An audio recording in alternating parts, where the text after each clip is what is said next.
Hi everyone, I hope this little Loom video finds you well and gives you something to think about with your Come Follow Me studies from Doctrine and Covenants 49 to 50. Here's some of my thoughts that I hope can be a catapult for you. First of all, please remember last week we talked about spiritual gifts and some ideas that we could do so that we could recognize our spiritual gifts more readily. My favorite out of these was to do things more often that will help you have the Spirit in your life. We can find spiritual gifts when we do things that require the spiritual gift.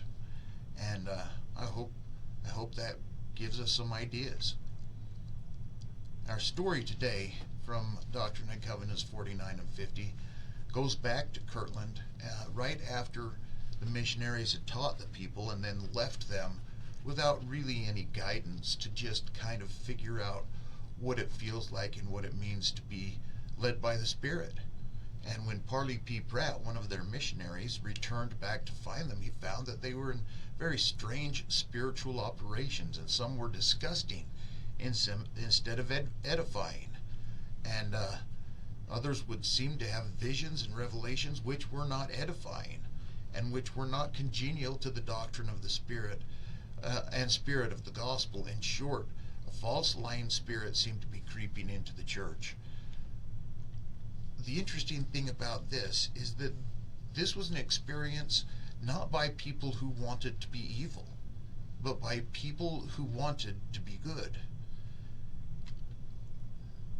There are a few things that I hope we learn from this.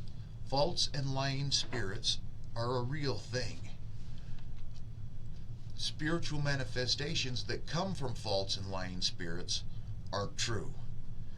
This little tidbit of wisdom comes from the magazine as Norm MacDonald would have said. Deceivers and hypocrites are vulnerable to the false and lying spirits. I watched a movie years ago where Steve Martin was a flim-flam man, a con man, and his mode of conning was in faith healing and causing people to trust that he had some power, and if he failed, he would simply say that they did not have enough faith.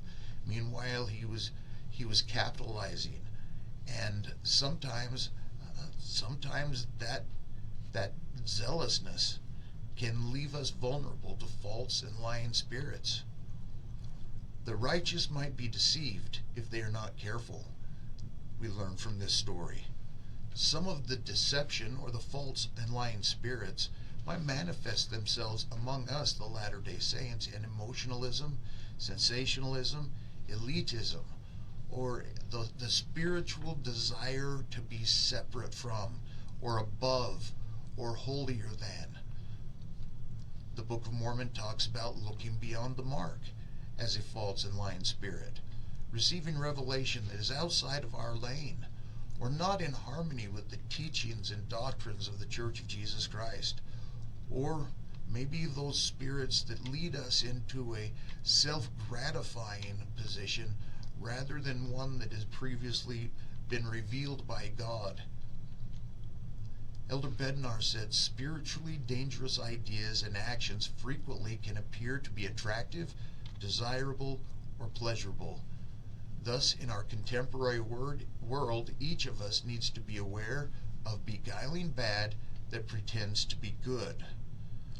So think about this list of things that might quickly result in a knee-jerk reaction as being either good or bad, and I present these to you as a list of good things, except when sometimes as we try to stand up for social justice, we can clearly go beyond the mark and become disloyal to God and His program.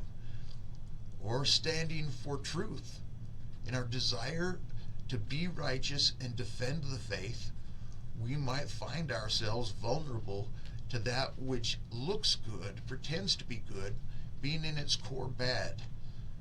We all need to regularly take our pulse, examine if our behavior and our thoughts are still within the boundaries that the Lord has established, and if they're still in a place that can be recognized as truth.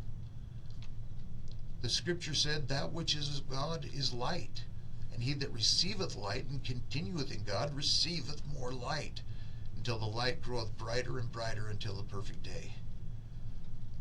Light, this gospel light, is clarity and hope and vision and understanding and wisdom, is vitality and joy. We can measure some of the things, the promptings, the feelings, the deceptive spirits, things that are not from God, sometimes even just by the feeling of whether or not that brings confusion or clarity, whether it brings peace or contention. As we go about trying to find our way in this world, may we continue to look for that which is light. Light cleaveth unto light. The more things we do that draw light, the more likely we are to receive further and further light. Thanks, guys. Thanks for listening to me. And I hope this is a good week for your study. Adios.